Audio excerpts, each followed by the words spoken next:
Who did that one?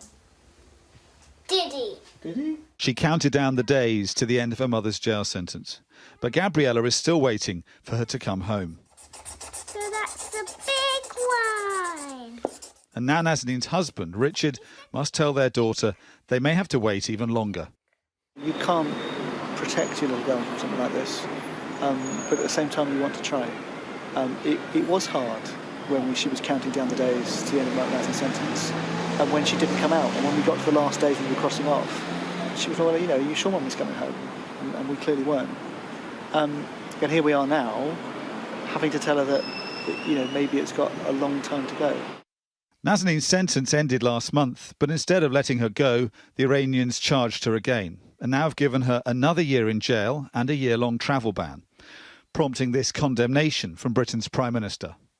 I don't think it's right at all that Nazanin should be sentenced to any more time in jail. I think that it was wrong. I think it's wrong that she's there in the first place, and we'll be working very hard to secure her release from Iran, her ability to return to her family here in the UK, just as we work for all our dual national cases in Iran, and the government will not stop. We will redouble our efforts, and we're working, I may say, with our American friends on this issue as well.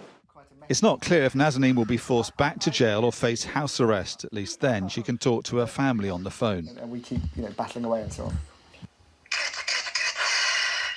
The Iranians have made it clear she's being held effectively as a hostage till a debt for British tanks paid for in the 70s but never delivered is settled. She's a pawn in a bigger game, and her family's helpless anguish goes on. They're reserving the right to put her back in prison for another year and then to keep her in Iran for a year longer. So it's effectively another 2 years we could be looking at. Of course, it comes in the middle of all these negotiations between Iran and the West in Vienna and the nuclear deal. It also comes a few days after the debt got postponed, which always brings bad news for us. So there's a lot of other stuff going on, and you know, it's clearly a political signal. We're clearly a bargaining chip in the middle there.